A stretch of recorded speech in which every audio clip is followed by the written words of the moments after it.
Good afternoon, ladies and gentlemen. Welcome to Cato Institute. My name is Anдрій Ілларіонов. I'm senior fellow here at the Center for Global Liberty and Prosperity.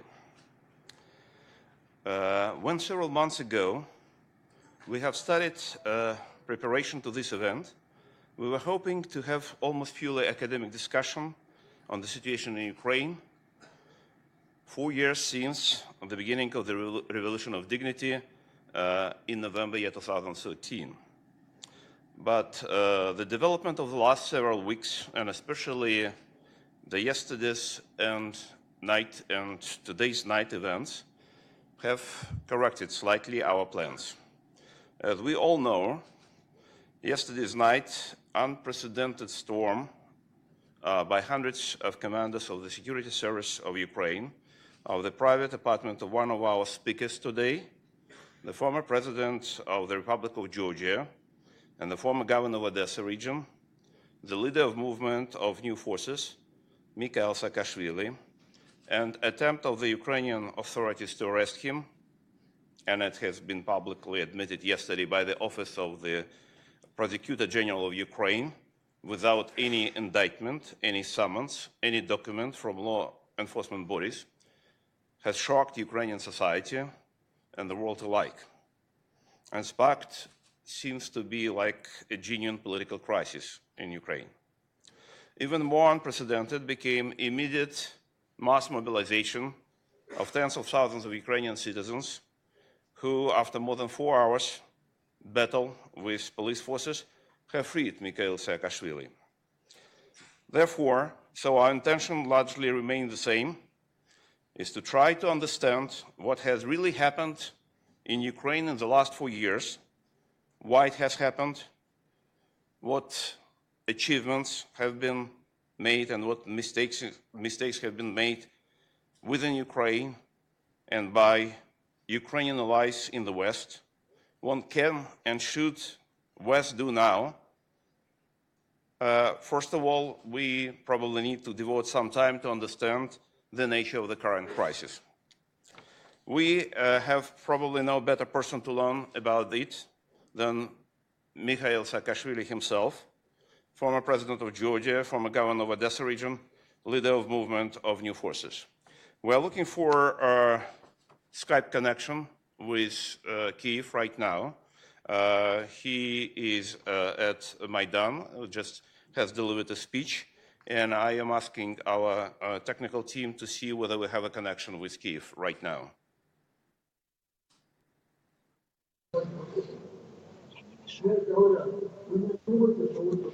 Okay. Do we have I'm not Mr. Saakashvili. Okay. Yes, we see. Okay, so could you tell us, it's Mr. Fedorin, the head of the Bindukidze Center in Kyiv for economic research. Mr. Fedorin, could you tell us when Mr. Saakashvili could join us? He's still delivering his speech. The square is full of people, and I think 2 to 3 minutes will be enough to do it. So I propose to begin with the second speaker, and we'll be here. Okay. Thank you. In this case, probably we'll start this almost academic program that I talked about, and I will ask just to put a short snapshot presentation about the current state of Ukraine over the last few years.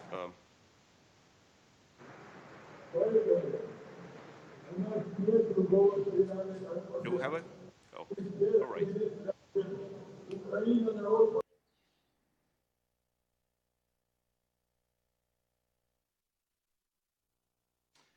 This is just very basic information. Probably many of you know these facts, but just to update you with the current events. So over the last several years, since year 2013, Ukrainian government was able to address the most important issue for establishing long-term sustainable economic growth, reduction in size of government. As you can see, it has achieved some progress by year 2016, but in year 2017, size of government started to grow. And according to the last plans of the Ukrainian government and the IMF, this indicator should grow to year 2020, and by that year it would probably reach almost the same level as Ukraine had before the revolution, which makes very unstable, if ever possible, sustainable economic growth. On the other side, the Ukrainian government was incredibly successful, if it's possible to say, in increasing government debt. As you can see, in year 2017, it was slightly more than 11% of GDP. As of November year 2017, it reached 86% of GDP, which for the country of such level of economic development makes it almost impossible to continue any sustainable economic growth. What is especially striking that very often observers are talking about the very serious impact of the war that is waged by Russia against Ukraine in east of the country and the heavy burden of military expenditure of Ukraine. The real data do not support this claim. As you can see, the overall defense expenditure of Ukraine was slightly more than 2% of GDP in the last 2 years and falling. At the same time, the debt service is more than 2 times higher than the current defense expenditure. So it is rather hard to explain the current economic situation and current economic problems, financial problems, rising debt of Ukraine by defense expenditures. One of the issues that has attracted a lot of attention in Ukraine and among observers of Ukrainian events is the situation in the banking sector. As you can see here, in year 2011, Ukraine occupied the 3rd position from the bottom in the indicator of number of commercial banks for 100,000 of population. Only Indonesia and Turkey had low numbers. It was extremely low level of financial debts. Number of commercial bank branches per 100 adults put Ukraine in the bottom position in the world. Nevertheless, National Bank of Ukraine started the process of further reduction of number of commercial banks. As you can see, it reduced number of banks by half. As a result of that, financial debts for Ukrainian economy has been reduced even further, and financial resources available for business became very scarce. Foreign exchange reserves fell substantially, and especially from summer year 2014 to February year 2015, the speed of squandering foreign exchange reserves in Ukraine with the new government was approximately 3 times faster than under President Yanukovych, in calculation per month or per year, as you can see. As a result of that, Ukrainian hryvnia has been devalued and lost about 70% of its value before these crises. Especially worrisome is the decline in economic freedom index, according to the Fraser Institute. As you can see, is going down, and initial indicators for year 2016 also showing further decline in economic freedom index.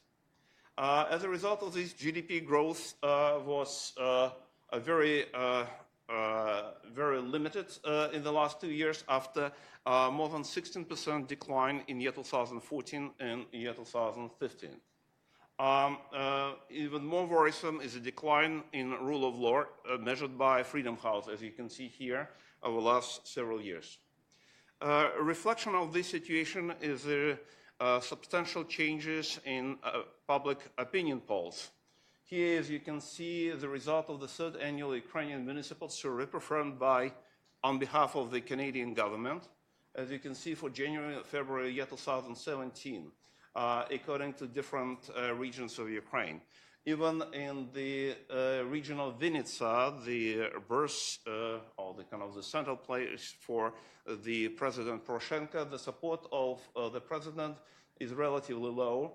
Strongly approve his actions about 3% of population, 28% just approve. majority of people do not have such view. A very similar picture about the support of the current government through the different regions. So I would stop here just to give some kind of general picture about the Ukraine situation. And once again, we'll see whether we have a connection with Kyiv right now. So.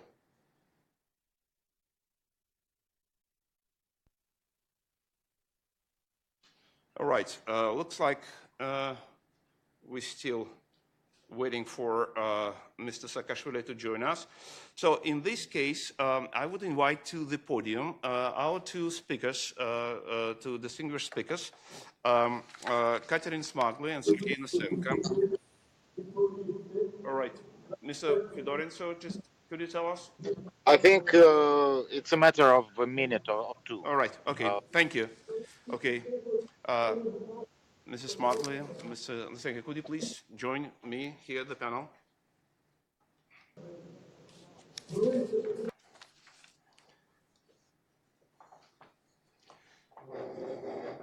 Let me introduce, first of all, Katerina Smagli. She is the director of the Cato Institute's office in Kyiv. Prior to joining the Cato Institute, she served as a consultant of the European Endowment for Democracy, program director at the International Renaissance Foundation in Ukraine, and political assistant at the US Embassy in Kyiv. Last August, Katerina has written an article, Wake Up Call for Ukrainian Civil Society, that sparked explosion of debate on what is going on with the NGO sector in Ukraine, what is right and what is wrong, and what policy should be taken by the Western allies towards Ukrainian civil society. Mrs. Smagli, the floor is yours.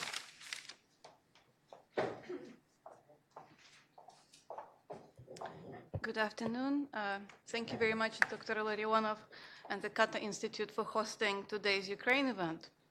It is a real honor to be here and to discuss the intriguing and intellectually puzzling process of Ukraine's democratic transformations, which is always vibrant and certainly never boring. At the beginning, let me say that I see the Euromaidan revolution as the most promising event of the European continent over the last decade. At the background of growing authoritarianism, populism, nationalism, and Euroscepticism, Ukraine has demonstrated something different because its people stood up for the universal values of freedom, democracy, the rule of law, and they clearly, by standing up for these common values, Ukraine has once again demonstrated that it became and remains to be a strategic partner of the United States. They contributed to the European and global security, and potentially a strong and reliable partner of the European Union and the United States. And thus, to answer the key question of our today's debate, I would say that yes, Ukraine is on the right course because its geopolitical choice has been safeguarded, and that no matter what, Ukrainians will be able to stand up to their rights again, as they did so many times in the past. However, the wake-up call is indeed needed, and not just for Ukraine's political elites, for the failure to deliver on the anti-corruption reform, but also for Ukraine's civil society leaders and the international community. Because too much is at stake at the moment. 4 years after the Revolution of Dignity, the new Ukraine remains out of reach. Experts warn that a counter-revolution is on the rise and that Ukraine may now slide back to authoritarianism and lose the democratic gains that had been attained at such a high price. The president and the government had a historical chance to write a new chapter of Ukraine's history, the chapter void of corruption scandals and politically motivated charges against their opponents. The people of Ukraine had very high expectations of their leaders, as they, the leaders, were propelled to government literally on the backbones of Ukraine's civil society protesters. More than 100 people were killed, and speaking at the Verkhovna Rada exactly 2 years ago in December 2015, Vice President Biden put it very bluntly, looking in the eyes of Ukraine's parliamentary members, their sacrifice is your obligation. To make some fair statements about Ukraine's reform, we have to acknowledge that indeed some reforms had a very good start at the beginning. despite the illegal annexation of Crimea, the war in the East, and Ukraine's plummeting economy. Ukraine did achieve several breakthroughs. It improved its security and defense, established a much more capable army, cleaned up the endemically corrupt oil and gas sector, and now has zero dependency on Russian gas. It set up 3 anti-corruption agencies, including the Anti-Corruption Bureau, Anti-Corruption Prosecutor's Office, and the National Agency for Corruption Prevention. It established the famous, I believe now the world-famous procurement system, Prozora, or transparent, which allows Ukraine's government to save millions of hryvnia on funds which were previously embezzled by corrupt officials who were selling different goods for the state. The new police has been set up, and pension, education, and health reform bills were adopted. But this is barely enough. As Ukraine's journalist Vitaly Sich recently wrote, I thought that after the killing of 100 people on the Maidan, after the deaths of thousands of people in the East, Ukraine will never be the same. However, we still see that corruption, schemes, and political deals still exist at the highest level. For the last 3 years, President Poroshenko has been working very hard on establishing his power vertical to preserve his grip on power. Although Ukraine is de jure a parliamentary presidential republic, de facto we have the presidential system in place. Poroshenko controls the security services, the army, diplomacy, the prosecutor's office, with at least 22 reformers forced out of the cabinet of ministers in 2016. The president now controls the majority of the cabinet of ministers members. He also exercises considerable control over the Central Election Commission and the judiciary. Ukraine's unreformed SBU, or security services, appears to be out of control and used by the authorities to advance their political and business goals. Since Russia launched its aggression in the East, SBU has accumulated massive powers and became even more secretive and unaccountable. It opens politically motivated cases even against former Euromaidan activists like Yulia Marushevskaya, the famous member of Saakashvili's team in Odessa, who was in charge of the Odessa Customs Office. Police reform is also incomplete, and police became a political weapon as well. Arrests and illegal deportations of Mіхеіл Саакашвілі's associates without court warrants illustrate this most evidently.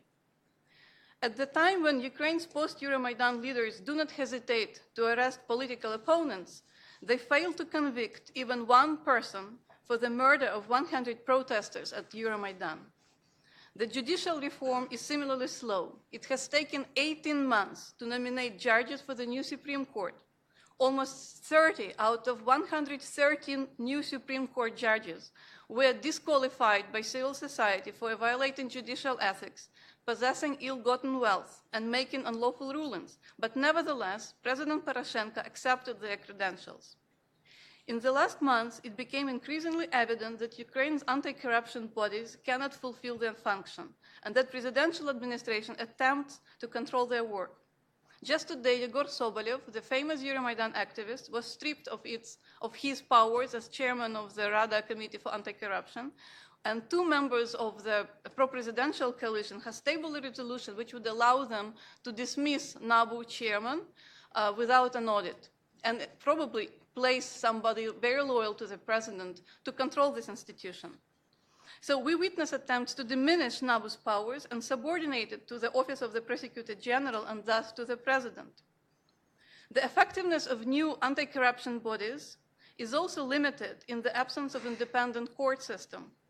Poroshenko has not yet submitted the law on the anti-corruption court, although he has received recommendation from the Venice Commission, and publicly ridiculed the very concept and idea of the anti-corruption court on multiple occasions. In short, the authorities appear to be imitating the fight against corruption, and instead they go after anti-corruption agencies and anti-corruption activists. As long as this continues, the corrupt officials can rest safe. At this background, it doesn't come up as a surprise that de-oligarchization has not taken place. Instead of demonopolizing certain sectors of Ukraine's economy, the government builds friendships with some oligarchs, selectively goes after the other, and allows its loyalists to create new monopolies. The attacks on civil societies have increased. According to the Ukrainian Union of Journalists, at least in the last 11 months, there had been 85 instances of physical assaults on journalists. No progress has been made on high-profile cases like the killing of journalist Pavel Sheremet. The authorities are drawing clear red lines for civil society organizations that work in the area of anti-corruption. And the state-controlled media discredit civil society leaders and the very idea of peaceful protests. As a result, Ukraine's leaders lose support both domestically and internationally. Just yesterday, the State Department has, for the first time, I believe, issued its very strong statement urging the government to step up its efforts in the fight against corruption by providing support, resources, and defense to the new anti-corruption bodies. As Secretary Tillerson put it, it serves no purpose for Ukraine to find its body in Donbass if it loses its soul to corruption. The European Commission has issued a similarly strong statement almost simultaneously, and at the last Eastern Partnership Summit, which was held in Brussels on November 24th, the European Commission decided to hold back on transferring to Ukraine the third and final tranche of 600 million euro of aid. Among the stumbling blocks were the failure to launch an automatic check on electronic assets declarations. To sum up, this is a critical moment of Ukraine. For Ukraine, the President Poroshenko is busy reconstructing his power vertical before the 2019 elections, and the combination of weakening economy and war without end is paving road for populists and hardline nationalists. The authorities already use the controlled media to rally the nation's citizens around patriotism as a way of deflecting the attention from the difficulties they are facing at home. The EU and the United States are busy with their own priorities, and thus the return of Ukraine fatigue and declining assistance is a real possibility. So we believe that it is necessary now to discuss new approaches to help the people of Ukraine and its leaders to persevere on the path of structural reforms and to ensure that Ukraine stays on the right track. One of the ways to do this is for the West to open an honest dialogue with Ukraine and stop pretending that things are okay because things are not okay. The system would have gotten nowhere defending Ukraine's corrupt political system without Western support. We've seen a lot of friendly pressure in the past, but unfortunately it doesn't help. So just the opposite, the old forces of the old Ukraine have waited patiently for the Maidan fever to evaporate, to go on the offensive. So as long as Western leaders see Ukraine as a protector of Europe against Russia, Poroshenko can act domestically as any other Ukrainian politician for whom the borders between power, money, and force are blurred. We will discuss other policy recommendations after every speaker will have a chance to present his or her statements, and I would welcome your comments and questions as well. Thank you very much for your attention.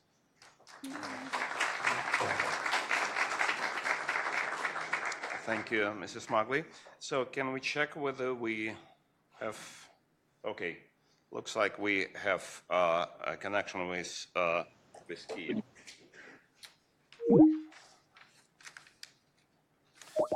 Right. All right.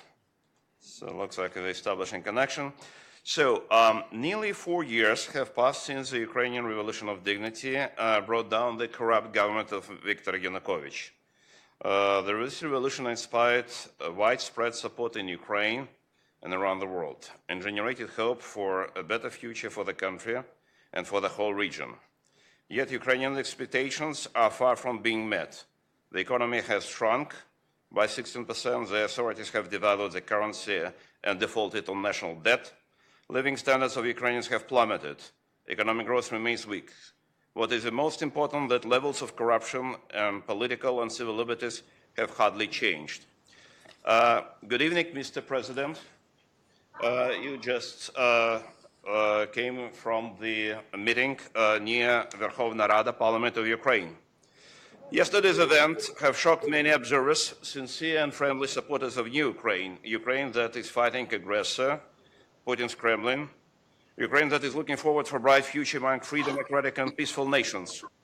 It was a shock for those who for the last 4 years have never expected anything similar to what with indignation we saw yesterday's night and today's night near the Ukrainian parliament.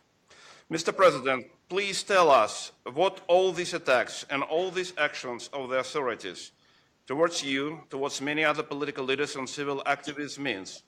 How should we understand the very nature of the current political regime? Whether Mr. Poroshenko became another edition of Mr. Yanukovych? What mistakes have been made by the West in its policy towards Ukraine over the course of the last 4 years? What the West should do now? Mr. President, welcome. Well, first of all, thank you for inviting me. Oh, sorry, I have lost a little bit voice now. I just came from gathering, that's why I was late, where we have several thousand people standing in front of the Ukrainian Rada. It's like daily events now. They come, they go. Last Sunday we had biggest ever march after second Maidan, after the Euro Maidan, march against corruption. The entire Krishchatik was full of people. Well, look, the things against us, they got built up for some time already. First, they allowed the local mafia to expel me from Odessa. Then Poroshenko arranged it through Ministry of Justice, my party's registration to be cancelled. Then I was deprived of citizenship for all kind of fake reasons. And then I was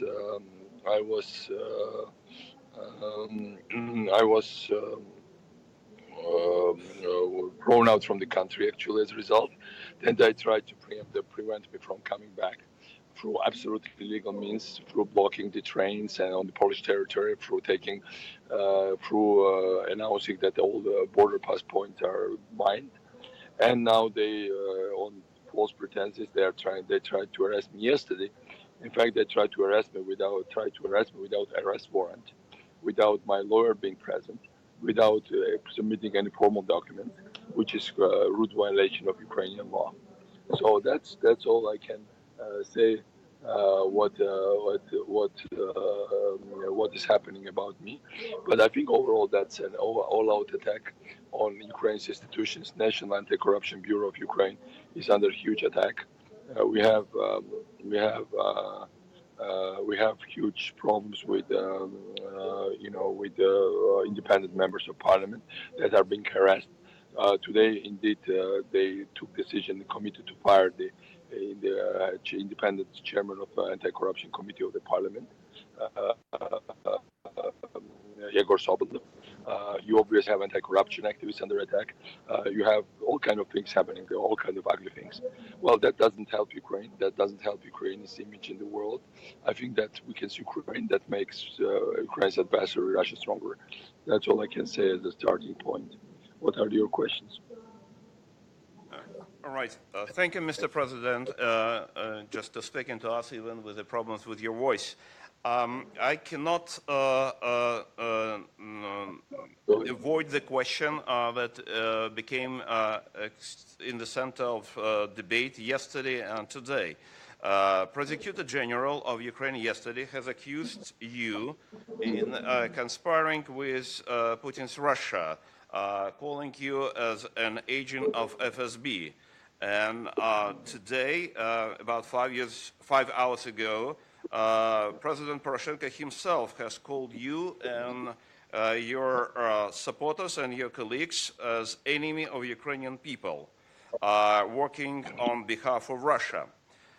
You were president of Georgia for 9 years, and under your leadership, you and your team have implemented the probably most radical economic, political, and legal reforms in that country, making it one of the most dynamic country in the region, one of the cleanest from the point of corruption, with the most effective police, honest and respected in the society, with economic growth about 12% per year. That country became very respected in the region, and not only in the region. You moved to Ukraine and became governor of the Odessa region, where you have started program of fighting corruption, closing the border with the Russian enclave in Moldova, Transnistria, building highway to the member of the European Union, Romania, and so on. Now, several weeks ago, you have proposed a new plan for, if I'm not mistaken, for 70 days, what to do in Ukraine. So should we understand that it's all secret FSB plans for Georgia and Ukraine to make them a very effective, dynamic, prosperous countries, allies of the European and international civilized community? Could you tell us a little bit more about the secret FSB plan that they think that you are implementing in Ukraine? Well, of course, joke of the situation is that this ridiculous baloney about me being FSB agent. The ridiculousness of the situation is that they are trying to use the term enemies of the people, enemies of Ukraine, and that's very sad because Poroshenko is trying to play on the terms that should not have been used in Ukraine, in modern Ukraine, in Ukraine that aspires to be European, because that's how we see it in that's not how we saw it. I think the main difference that should happen between Ukraine and Russia is that the system of and two different systems of government, two different systems of thinking, two different systems of how you achieve your success. And from that standpoint, it doesn't help Ukraine. I think it's very important to understand that we are in a situation where the only way how Ukraine can win this competition is not through all-out military attack, because it simply cannot match Russian capabilities. And there are many other reasons why it shouldn't be doing now this. It's through obtaining double-digit growth, through building better roads than Russia, through giving better perspective than Russia gives its citizens. And if it ever happens, I was in NATO summit present in Bucharest in 2009 when Putin said Ukraine is not a real country, it's a territory. And that's a Putin's gamble. He wants to prove that Ukraine is a territory, not a real country. So from that standpoint, I think if Ukraine succeeds, then that's the end of Putin. That's the closest way to end Putin's system. And the very moment Putin has crisis, Putin is undermined beside Russia, I'll tell you, Ukraine will regain its territorial integrity. So that's how I see a plan of victory for Ukraine. And that's my secret plan, obviously, but a very open one, because I talk about it every day. Right now, Ukraine has growth of less than 2%. If it grows with this same pace, it will only regain the level last year of Yanukovych in 2032. Which is, of course, 15 years from now. Now, that's not an option for Ukraine. Ukraine cannot afford to grow double-digit. Ukraine should grow cannot afford to grow 2%. It needs to grow double-digit. In order to grow double-digit, it needs to end corruption. In order to end corruption, it needs to get rid of political class. And the way to do it legally is through National Anti-Corruption Bureau, which is right now blocked by Poroshenko personally. And it is through bolstering the younger reformist groups, and it's through also votes in parliament, street pressure, because without street pressure, they are not going to act. That's for me, that's evident. So that's why we support all the new groups, but also we want to pressure them to adopt law on anti-corruption court, law on impeachment, law on the lifting of immunity of MPs, and new election law. Having said all that, right now Poroshenko's group is on all-out attack. They attack me, they attack Sobolev, they attack Nambu, they attack and beat up anti-corruption activists in the regions, and it's frankly starts to look more and more like very unsavory neighboring practices, except from the fact that Ukraine is not Russia. I think Ukraine has amazing credentials of not being Russia. It's a freedom-loving people. It's a people that's very self-organized at their result moments. These are people who always make forcing themselves to reject any authoritarian trends. It's a people that has this free spirit of Cossacks, including and the Austro-Hungarian tradition of statehood and Magdeburg law of self-governing cities. So it has all the credentials that Russia doesn't have. On the other hand, Ukraine's oligarchs live exactly like people in Russian oligarchs. They formally are at war, but Poroshenko is paying 1 billion rubles into the or 1 billion hryvnia into the budget of Russia only last year for his businesses in Russia. We have Medvedchuk here, who is close friend of Russian, business partner, who also has close friend of Putin. So, there we are at war with Russia. Russia is enemy right now. Putin's Russia is enemy of Ukraine. But on the other hand, Ukraine's elite is so much like Russian elites. It's amazing.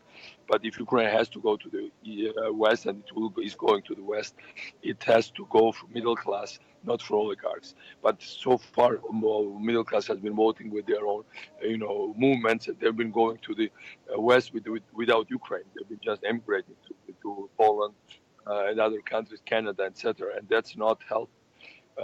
Ukraine's population was 53 million when I voted for its independence as a student in Kiev in 1991, and maximum level of population right now is 35. If it continues the same way, maximum number of Ukrainians in 15 years from now will be 25 million people. Well, that's very small number for this country, and most of them will be retired people.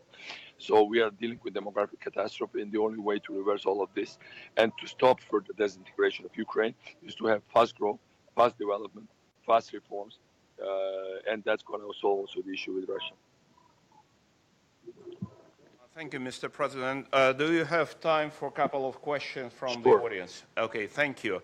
Okay, we have those who would like to ask Mr. President a question. Please, first of all, raise your hand, identify yourself, and pose a question as a question.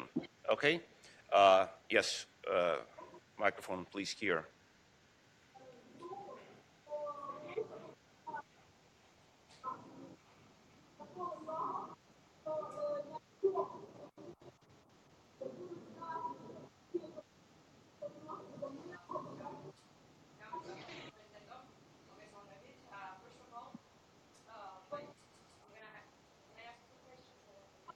Sure. Please ask first question.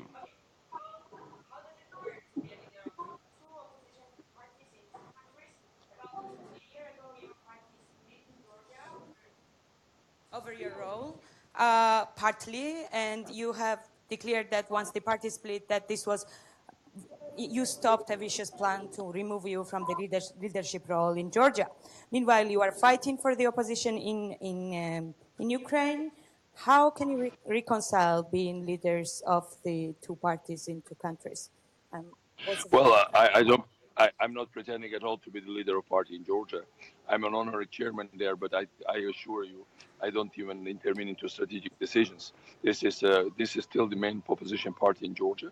I can predict that any next elections, I can make bet that they will win it, and it will be their win. I'm not pretending to be their leader. Of course, I'm the loudest voice of opposition here in Ukraine, and that's fact of life. Well, in Ukraine as well, I don't think I'll ever become president. I said I'm ready to become prime minister if it's necessary. I'm willing to assume this responsibility. I'm obviously a Ukrainian politician, active Ukrainian politician right now. Even if Poroshenko does, they'll call me enemy of Ukraine nation and deprived me of passport, of my passport. But here you hear them maybe noises from the street. Here we have like 6,000 or 7,000 people standing outside my tent and rallying. So if not, I'm not an Ukrainian politician. What are these people doing here? What these thousands of people that took me out from policemen yesterday, how they gathered so fast from center of Kiev? That really means that I'm an Ukrainian politician. And I have my vision for future visions of Ukraine. Of course, I link those two. I don't think without successful Ukraine, Georgia can be long-term successful. I have my own benefit in mind for Georgia when I fight for Ukraine. All right, thank you. Other questions? Oh, yes, please, Mike, here. I have a question about the allegation against you. Yesterday, the General Prosecutor Office laid out a very serious allegation. So I would like you to clarify or say it's true or not true what you were accused of. Thank you. Well, they accused me of some connection with certain Kurchenko. I don't know who Kurchenko is. I've never met him. I mean, I've heard that he exists, but I've never met him. I don't know him. I've not spoken to him, and this is typically, look, when they deprived me of my nationality, they falsified my signature. 2 years ago, Ministry of Interior of Ukraine put my head on a video on somebody else's body and put video of me standing with Russian oligarch somewhere in Odessa. And then, like a few days later, they had to recognize that it was fake. So I'm quite used to it, and I don't think anybody in the world would ever take it seriously. Certainly in Ukraine, people don't take it seriously. All right. Any other questions? Mr. President, may I ask you probably one of the most important questions for the West, for Western allies of Ukraine nowadays. After these 4 years after Revolution of Dignity, what your advice would be for the West, the whole, and for the United States, for international organizations? What have been made not in the right way? What should be corrected? And which way the West should work with Ukraine now and in future? What's your advice for the West? Look, the West has all but almost has given up on Ukraine. What I hear from my Western friends is what the story Ukrainian oligarchs want to put inside Ukraine and to plant the story. The story is, no matter what happens, Ukraine is lost. Ukraine will always be run by oligarchs. Ukrainian nation is not capable of building a modern functioning state in the sense we understand it, and we should just play on difference of different oligarchs and strike a right balance between them. Well, this is a very wrong story, but I've heard it from very respectable friends in Washington, in Brussels, all around the place, in Poland, and not give up on Ukrainian people. Ukrainian people are not are fully normal people. They are very talented, very hardworking, good people. And also, we should remember that many millions of Ukrainians have moved to other countries in recent years, and they can compare. They already know how the modern economy functions. So I have to tell you that the main task right now is not to give up on Ukraine, not to buy into this story that Ukraine is to be run by oligarchs. The West can easily kill corruption of Ukrainian oligarchs. The West can block their bank accounts. Well, look, lots of people in present Ukraine leadership that are attacking NABU and blocking investigations. They have their bank accounts in America or in Europe. I don't have any bank accounts in America and Europe, but they have. So the fact is that because they have these accounts, they are vulnerable. They cannot run to Russia anymore, and they cannot fly to the West when they are no longer presidents or prime ministers in the other positions. So use it, push them. You can push them much more efficiently, but people say, well, what's the use of pushing them? The next ones will be the same. It's not true. New generation is coming. It has been formed by Second Maidan in a large extent.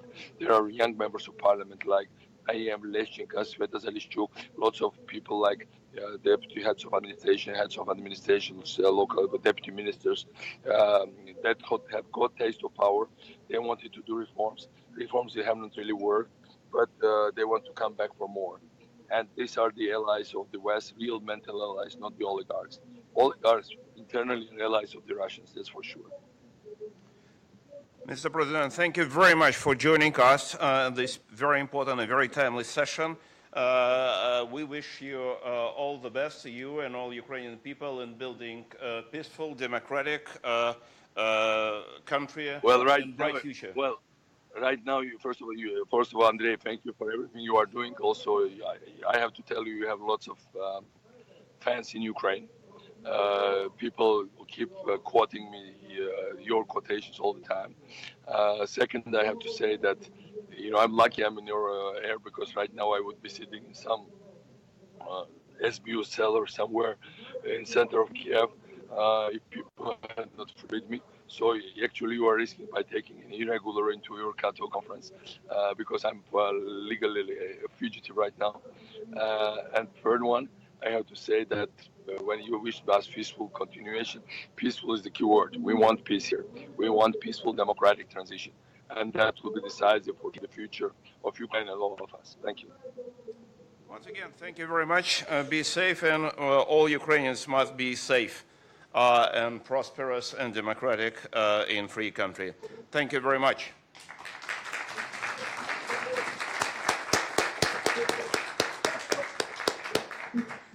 Right, we shall continue with our program, and I would invite Sergei Nosenko, Ukrainian businessman, the founder of the analytical center and civil political movement Rozvitok, which means development. Please have your floor. Thank you. Thank you. Hello, everybody, and thank you, Andrei and Cato Institute, for giving me this opportunity to speak to you and address U.S. community about the Ukraine. We have been discussing extensively what to say those days, and as you see, we just get so many news, and that's why we change a lot our program. So we prepared the presentation with the figures, which you will probably see, and also address that, and you will see how much was lost during those years, those recent years, from the economical standpoint in Ukraine, and how much we decline, and how much poverty we have now. But the question is, you know, we kind of having lots of events, historical Maidans, and after those Maidans, we kind of came to the same point. I mean, same sort of issues like corruption, like poverty, like absence of economical growth. And the question is why? Why it's happening in this way? Why this like rich and potentially great country is so poor and so in disaster? And the answer to this question could be that the system has been changed since 1991 when we restored our independence. And that's the key point. Now if you look at the political map of Ukraine, you see the same kind of tendency. I mean, you have left parties everywhere. I mean, it doesn't matter if they say they are nationalists, they're patriots, or they are just social democrats. They are all left. They kind of use the same rhetoric, and they say to the people, we are going to take from the rich and distribute, which is completely wrong. I mean, because we have witnessed those kind of political platform in the Soviet Union, and it failed, and it cost millions of lives. So why should Ukraine continue in this way in the 21st century? Coming back to history, we all admit that Ukrainians have a strong will to freedom and personal liberty. Probably is the only one country on the Soviet space which demonstrated this will so strongly on the first and the second Maidan, not taking into consideration the suffer and the loss of the 20th centuries, where both of the world wars were held practically in the territory of Ukraine, when we lost around 5 million people during famine, and just the price people were paying for freedom, for their national identity. And what we have now is just not acceptable. I mean, the question of this panel is if Ukraine is on the right way, and the answer is no, absolutely no. And the next question is who's responsible? I would say this is the government. I mean, because people bringing them to power was expecting very different. They were expecting the change, the reform, not the prosecution. I mean, before prosecute, you have to change the system so people understand that in the current situation, every single entrepreneur in Ukraine is a potential criminal. I don't know if you feel it, but I was doing business in my country since '91 and then never get rid of that feeling, because In the Soviet Union, there was an OBHSS who was prosecuting every kind of economical activity. Now we have prosecutor's office, we have fiscal authorities who are completely corrupt, they take bribes, and they just depress the economy. There is no respect for private property. That's why there is no investment in the country, because people could not protect their rights for property in the courts. They could not repatriate their profit because of the national bank making those regulations and practically making it impossible to get money out of the country. So in this world, economical growth is something essential. And then when we founded our organization, which we intentionally called Development, we were focusing on those issues and traveling around the country, speaking to the ordinary people. We understood that they are not educated at all about their opportunities as economical individuals. You know, they still think about big government. They think about the state-owned economy, which is probably outdated already for many years. So this is kind of philosophy which is behind of the Ukraine. I mean, you don't need to have a great and big state budget to make people comfortable in your country. You just need to give them freedom and opportunities. And we are dreaming about this sort of a country where every individual, doesn't matter, Ukrainians, Georgians, Armenians, Russians, British, French, they will feel comfortable. They will be comfortable to do business. They will be comfortable to live, to brought up children, and to be proud to be Ukrainian citizens. That's the essential point. Let's take several examples, like from the economical standpoint. I mean, Andrei mentioned the currency exchange, and this is completely right, and this is completely linked to IMF program which we have in Ukraine, because IMF is doing their work on the accounting basis and not taking into consideration the necessity to stimulate economical growth. I mean, and it appeared that nobody in the country was able to protect the sovereignty of Ukraine and to protect Ukrainian banks. We lost just around 87 banks for the last 3 years, and means we lost national capital.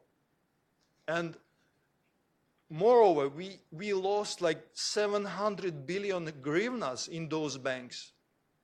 700 million hryvnias is, for the old exchange rate, is almost $100 million.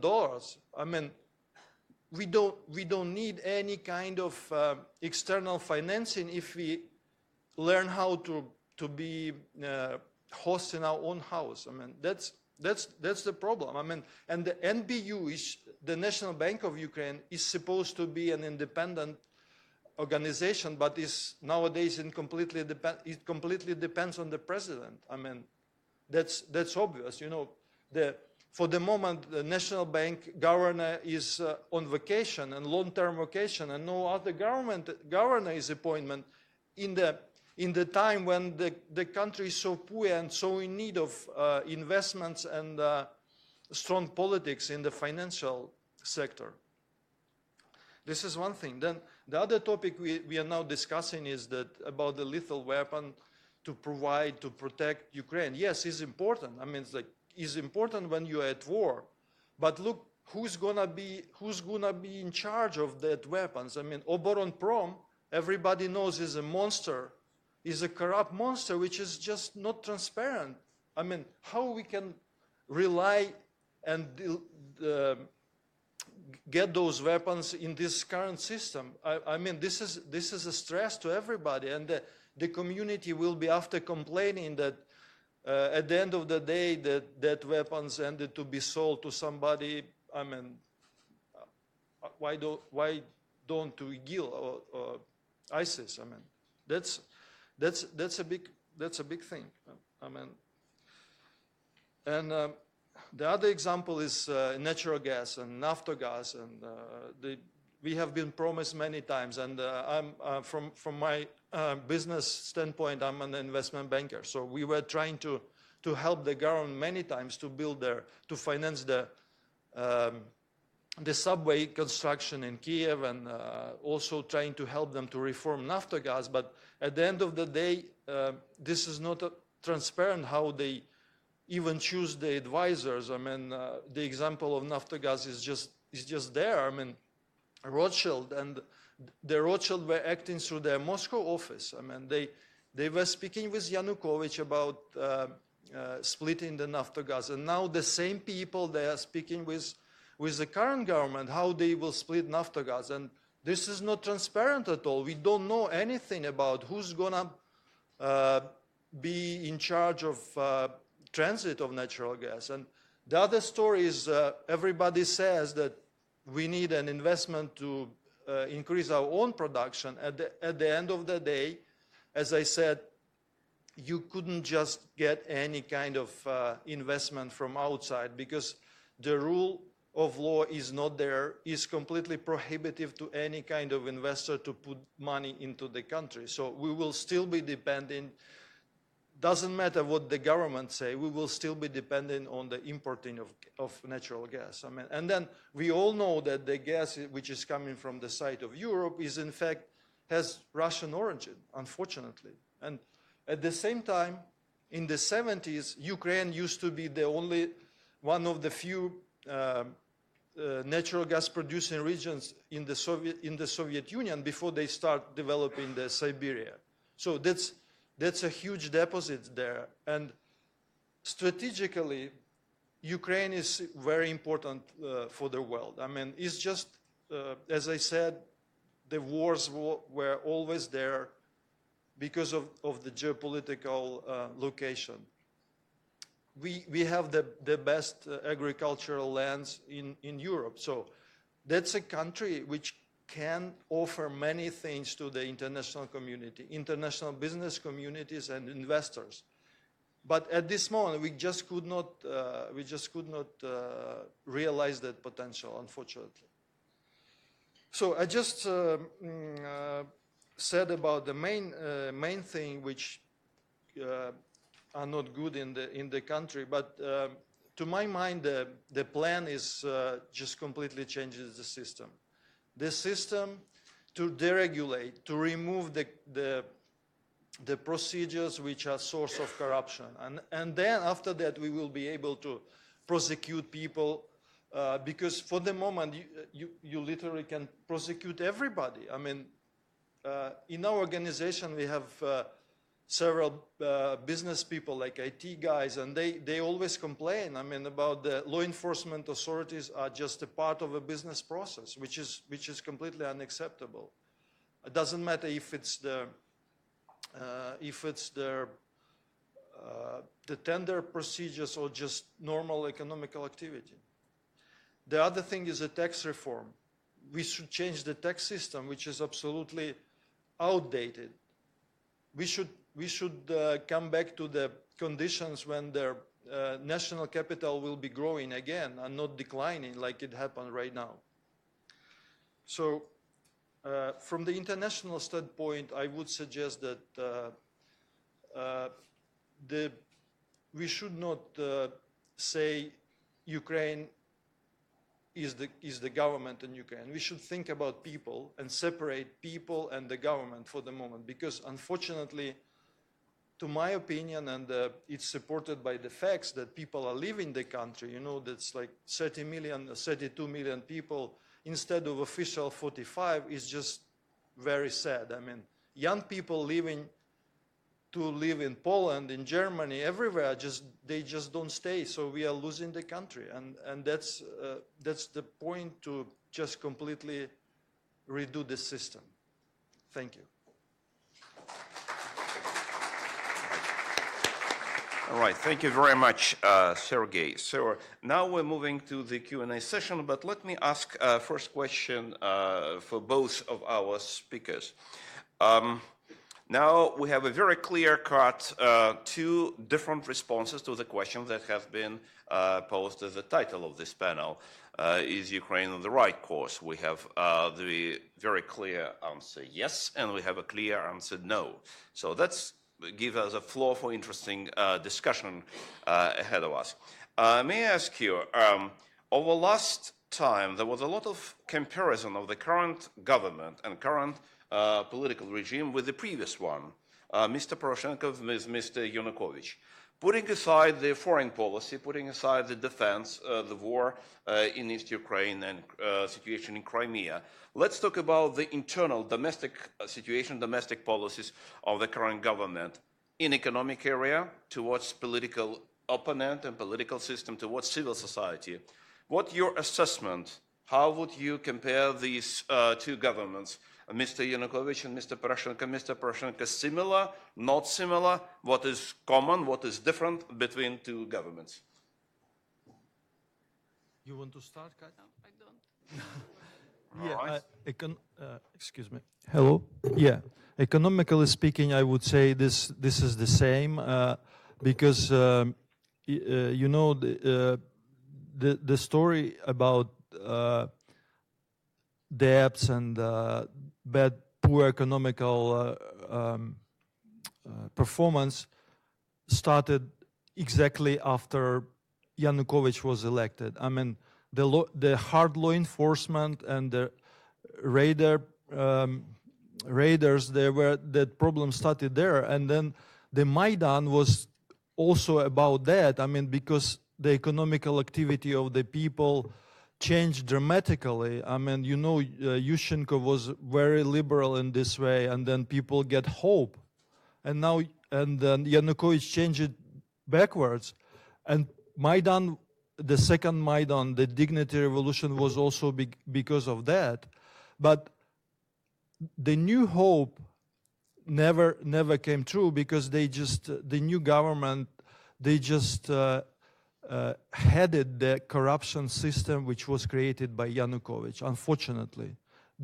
All the verticals, they call it verticals, I mean, those the system of bribery from the regional level, bureaucrats to the top, they just didn't change anything and it's still working. I mean, ask the people who are dealing with the tax authorities, they're still there. I mean, you have to pay. You have to pay bribes to be allowed to work, which is nonsense. All right, thank you. Well, in my opinion, I think that it is simply improper to compare the presidents. And I would can you speak up? Yes. Can you hear me? Is Yes, it working? So, in my opinion, it is improper to compare the two presidents, and I believe that instead of comparing the personalities, we should simply say that change is never easy, and that the system has to be changed itself. You know, let me give you an example. Vice President Biden made multiple visits to Ukraine and pressed President Poroshenko to replace Prosecutor General Shokin, who we all believed was extremely corrupt and who did nothing to clean up the Prosecutor's General office and to clean up the business operations in Ukraine. Now we have the new and many people believed progressive Prosecutor General, Yuri Lutsenko, who was himself imprisoned by the previous regime. You know, he was a political prisoner in Yanukovych's era. Nevertheless, his office now repeats the same practices which existed years before. And I believe that the reform process in Ukraine has hit a considerable roadblock, and this is the prosecutor's office. Ukraine and all post-Soviet countries, they have inherited from the Soviet Union and even from the Russian Empire this tradition of a very strong prosecutor's general office, which is simply used, it was used by Peter the Great, by the sovereign, you know, as eyes and ears of the Tsar. In the Soviet regime, it was again the system that prosecuted people for politically motivated charges. And it is now again used by all presidents who identify themselves with the state. You know, by the way, in all post-Soviet constitutions, you have this notion of держава, you know, of the state. It's very difficult to explain what the state is all about, but the leaders, as soon as they become state leaders, they think that the state is them. So the constitutional reform is necessary to diminish the powers of the Prosecutor's General Office and to strip the president, whoever he will be, Yanukovych, Poroshenko, Yushchenko, Kuchma, of the possibility to use this as a mechanism for politically motivated persecution of his opponents. The Prosecutor's General Office should be narrowed down and become a very impartial and independent institution under the Ministry of Justice. But please avoid comparisons of personalities. I believe that President Poroshenko faces challenges, international challenges and domestic challenges, which are simply unprecedented. And these challenges has never been faced by his predecessor, which enjoyed, I believe, a pretty comfortable life with President on the eastern border. You know, President Putin was his probably best friend and was more or less tolerated by the European and American friends.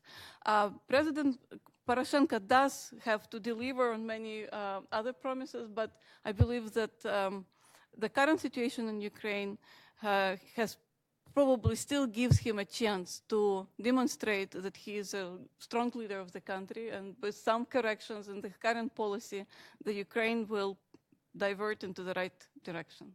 All right, thank you. Certainly, every opinion is some kind of respected. Nevertheless, it's rather hard to avoid comparison between not only institutions but between people. When I was in Ukraine, 9 of 10 Ukrainians told me different levels of comparison between exactly Mr. Poroshenko and Yanukovych in a very personal way that I would not repeat here. So that is why. Okay, we're moving to the Q&A session here from the audience. Once again, I would remind you, please identify yourself, and after that, pose your question. Okay, the gentleman over there, please. Oleg Merkulov, I'm from media group Vesti from Riga, Latvia. So there is a big difference. Please tell whom you address your question. To both, and actually I would like also, if I know you're a moderator, but maybe you can also I think tell your thoughts on the our issue. speakers, they came from Ukraine and they know the situation better than anybody else. Okay, so, well, we'll see whoever will want to take this question. So there is one big difference between Latvia and Ukraine. So Latvia is a member of European Union, Ukraine so far is not, right? But there is also one big similarity between Latvia and Ukraine. And governments of both countries right now have plans to close down Russian language schools. In Latvia, the program is being implemented by the Ministry of Education as we speak. And it was the reason. Your question, please. Yes, the question is, how wise do you think is to try to implement such a program in Ukraine in the current situation? Because in Latvia, it already draws protests. Okay, thank you. Well, I have heard nothing about Ukraine's government plans to close Russian language schools, and I have just simply to verify this information to be able to give you a kind of correct answer, proper answer to your question. All right, thanks. Here, microphone. Hello, my name is Yana Roginska. I'm Ukrainian, but I'm living in Washington, D.C. now. I'm a Cato intern currently. I want to thank you for the such summary of, like, perfectly you did the problems what Ukrainians facing now. But in terms of the solutions, what I've heard from You're posing your question. both speakers. So the solutions that you proposed, from deregulation reforms to the constitutional reform, but this seems to be like a long-term perspective. What solution would you propose now, short-term solutions? Should there be impeachment or no impeachment to the president? Should we have the elections or no elections? Like, what short-term, what should we do, like, in short-term perspective right now? I want to start there with that. We have to separate the war and the government, because they some sort of a lot of manipulation about that, and that's the base for answering. I mean, and my answer is that it's just very weird that the coalition itself has the support of less than 10% of the voters. I mean, so in any other country it would lead to an election. I mean, so that's political representation is an important mechanism of the democratic society. So we need to think about that. I mean, that we just could not continue in this way, because the country just maybe not surviving until the next cycle. Okay. Well, for me, the short-term solution is for the civil society activists and those promising Euromaidan political parties, which had been established shortly before the Euromaidan revolution and immediately afterwards, is to roll up their sleeves and to do their work in establishing strong and real political parties in Ukraine. Probably you've heard that on the eve of the next presidential elections, which are scheduled for, March 2019, we already kind of try to prematurely fill the niche of the new leader, and by presenting Slavko Vakarchuk, the famous Ukrainian rock singer, as a potential candidate to fill this niche. Why I believe it is prematurely? Because it is not yet clear whether Vakarchuk is himself ready to nominate himself for the presidency, and secondly, because Vakarchuk simply doesn't have any political force that stands behind him. Ukraine doesn't have real political parties. It has all sorts of blocs, unions, funded by the oligarchs. These are all virtual parties with very murky political agenda. And to establish closer links between civil society and the people of Ukraine, civil society has to work with volunteers and political parties to mobilize real support for the political agenda. Euromaidan activists who are members of, Democratic Alliance, Sila Людей, and other political forces, they still have almost 1 year and a half.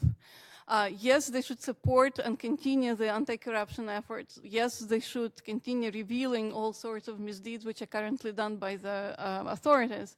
But nevertheless, they should diversify their activities. They should meet with the people to explain their political agenda, to clearly demonstrate what kind of a political, economic, cultural, social, and humanitarian reforms they can offer. Because we, as I wrote in my paper, know very well what they stand against. They stand against corruption, but they do not provide too much detail in between. What will you do if one day you will become in charge of Ukraine? What would be your reform effort in education? How you see Ukraine's culture developing? So my short-term solution is to strengthen political parties in Ukraine, especially those parties which are led by young and promising politicians, because Ukraine will not change until the new generation of its leaders changes. And of course, in connection with this, sorry to kind of bring so much information in one speech, Ukraine now has, and with probably the pressure from the international community, has to do something with the Central Election Commission, because this would be the key institution responsible for delivering and ensuring that the next presidential and parliamentary elections are clean. You know that 13 mandates out of 15 members of the Central Election Commission is already terminated. They have to be terminated. And nevertheless, President Poroshenko failed to nominate new candidates to the Central Election Commission because naturally he wants to have a loyal Central Election Commission which would ensure, that everything is under control. So even Mr. Akhindovsky, who is now chairman of the Central Election Commission, is facing criminal charges for accepting bribe from the Party of Regions. He was in charge of the Central Commission under the Yanukovych regime. Isn't it illogical, that we have a guy who is under criminal investigation still in charge of the Central Election Commission? It means that the authorities are simply keeping him on the hook, probably, and kind of manipulating and exerting pressure on him if necessary. So the political process, and just focus on the reform agenda, just focus on the next cycle, real cycle. We don't have to impeach the president now. We don't need premature elections. Let's Ukraine do its homework, and within the time frames that is still available for Ukraine's leaders to develop sound programs and to demonstrate in the next cycle of elections, which I would believe would be fair for everyone, to fight for the voters with their strong programs. May I ask you just a very short answer? President impeachment, not now. It's clearly from your point of view. What about Prosecutor General and the head of the security service of Ukraine? Based on the actions last night and the previous, again, the political opponents and civil activists and so on. What is your attitude? As I explained, I believe that President Poroshenko will find a third Mr. Shokin or Mr. Lutsenko, whatever his or her name would be. All right. Thank you very much. It's very important and very informative answer. It will be another Mr. Gritsaka, another Mr. Lutsenko. Just to let you know that yesterday the prosecutors generals, they started the criminal investigation against Bendukidze Center. We saw Yes. Vladimir Fedorin, who is the head. So just don't forget about that. To build political parties, you need the freedom, because otherwise you're going to be prosecuted by the corrupt law enforcement authorities, and that's a big problem. All right, thank you. Professor Osland? Anders Åslund, Atlantic Council. Thank you very much for excellent presentation, and congratulations to you, Andrei, for putting this together. My question concerns property rights and the judicial system. 3 countries have really succeeded: Georgia, as mentioned, Estonia, and East Germany.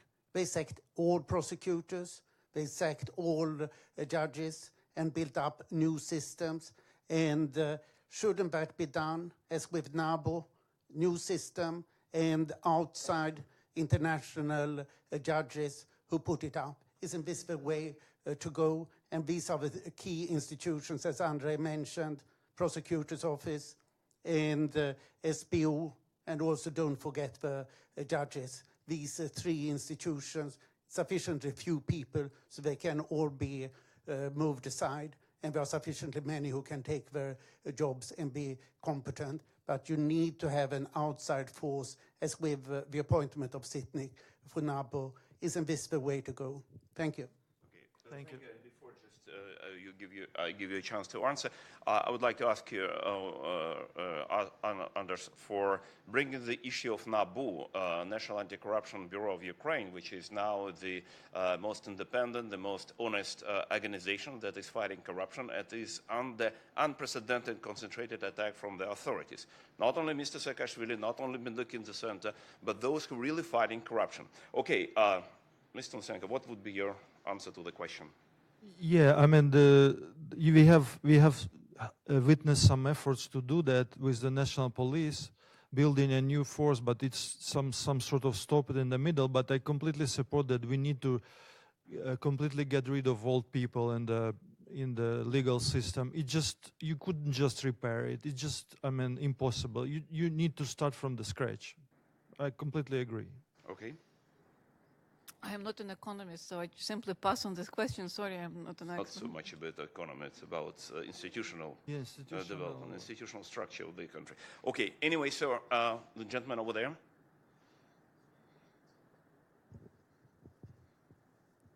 Hello, welcome to DC. Andrei, thanks for moderating. So my question, I'm Mikola Vorobyov, research fellow at Johns Hopkins University. I have like 2 short questions. So the first is about, and Andrei, to you too. So I expect that you can answer also. The first is about what do you expect about this current uprising?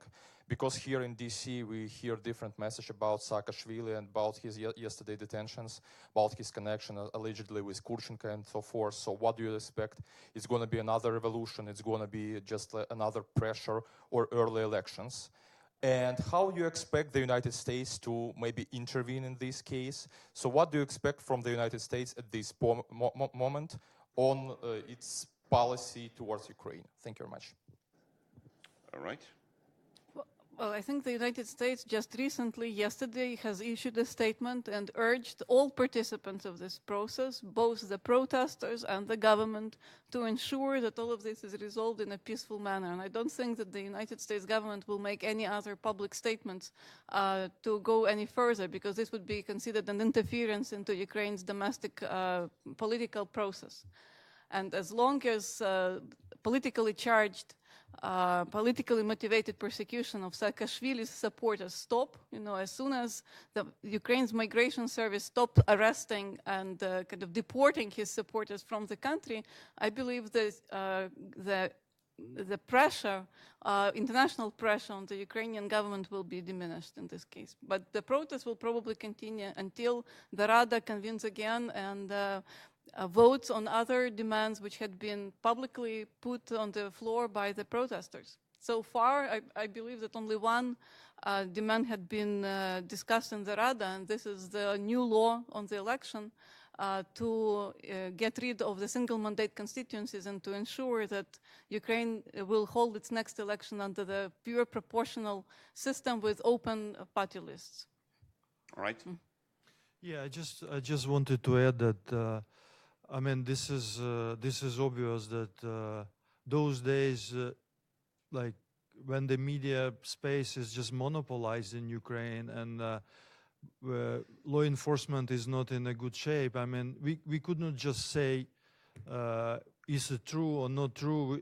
We just can say the system is sick and have to be completely destroyed. Again, I mean, it just to give you an example, like when your house is just 100 years old and never been really repaired, you have a hole in the roof, and instead of changing the roof, you just paint the wall. I mean, that was exactly going on in Ukraine for 26 years. I mean, and the example of the Baltic countries seems to be good because I remember I was crossing the border of Lithuania from Belarus in 1993.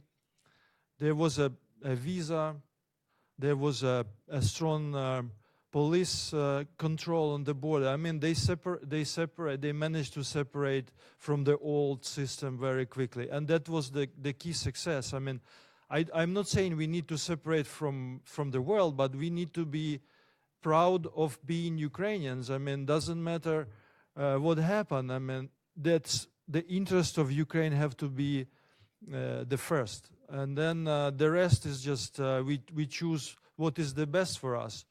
European Union, the union with Singapore, or the union with Antarctica. I mean, that's the secondary question. I mean, the elite have to be responsible for what's going on, and then the shame, I call it the shame, what is going on now in Kiev, is a shame because the elite have to find a compromise. I mean, they have to find a compromise and sacrifice their personal interest, and that's the key. I mean, the rest is just secondary. Thank you. Okay, very short comments on your question about this accusation of Mr. Saakashvili and conspiring with Russian FSB and services. So they are ridiculous. Mr. Saakashvili is the most hated person by Mr. Putin in the whole post-Soviet space and maybe in the whole world. Mr. Saakashvili was able to defend Georgia in year 2008 war during aggression. He did not allow Russian troops to conquer Tbilisi, the capital of Georgia. He did not allow Putin to overthrow the Georgian government. He was able to defend Georgian independence. And Georgia still is an independent country, not a puppet regime as Mr. Putin wanted.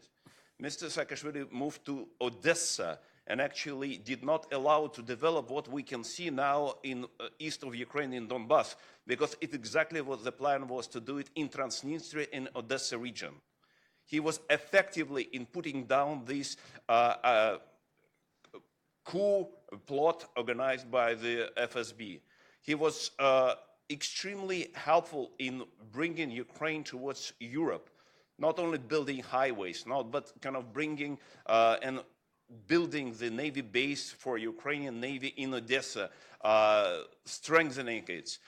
Just his plan for the 70 days how to transform Ukraine, it's a la Georgia plan for fast reformation of Ukraine to produce the similar results that he has been able to achieve in Georgia. So all these accusations are completely ridiculous, and it shows the level and style of the attitudes that demonstrated by the current Ukrainian governments towards Mr. Saakashvili, towards Mr.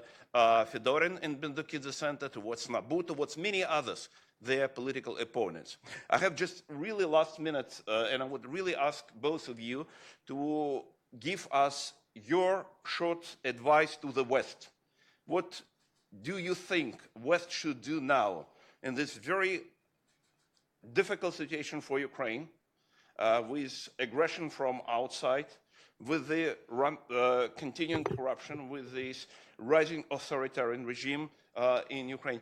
What would be the right policy of the West, of the friends of Ukraine around the world towards Ukraine? Let me, I mean, shortly speaking, my appeal is that just separate the government of Ukraine and Ukrainian people. I mean, if you think helping Ukrainian people, that's good, but don't help that government, because that government is not for Ukraine. Well, this is a very broad question. My immediate reaction would be, as I said in my 10-minute introduction, to start speaking the truth and have a mature dialogue with the Ukrainian authorities and kind of have a checkpoint, what went well, what went wrong, and to link all financial and economic assistance which Ukraine currently receives from the European Union and from the United States only to Ukraine's success with regard to the anti-corruption reform. Probably some of you in this audience have heard about the so-called Marshall Plan, and now it's called the European Plan for Ukraine, which is strongly lobbied by Ukraine's Lithuanian friends. It is an idea of the former Prime Minister Kubilius, and now it's discussed now in the European Union. I personally believe that with all the very positive intentions that Europeans now have put inside of this idea of the Marshall Plan of Ukraine, providing a lot of economic assistance to the current government, I believe that before the next presidential elections, it would be a wrong idea because it would create an uneven political playing level field and can be used by the current authorities to demonstrate once again that they have achieved tremendous progress with Ukraine's economic, political, and anti-corruption reforms. And secondly, by putting the financial, what I call cart, in front of the horse, you make the horse lazy and you don't let the horse really drive the cart, and that's what the Ukrainian government is supposed to do. Ukrainian government has to lead, not to be led. And that is what we currently lack. So the West, as I said, has to be open and sincere, but also make sure that all further financial assistance that Ukraine receives has linked to very tangible and concrete specific results on Ukraine's economic and anti-corruption fronts. All right. Thank you very much. Ladies and gentlemen, I'm really sorry, but we need to finish because our time is up. So could you please help me to thank our excellent speakers today for this wonderful presentation. All right. Thank you very much for coming to the Cato Institute. So just some refreshments is waiting you in the hall. Thanks a lot.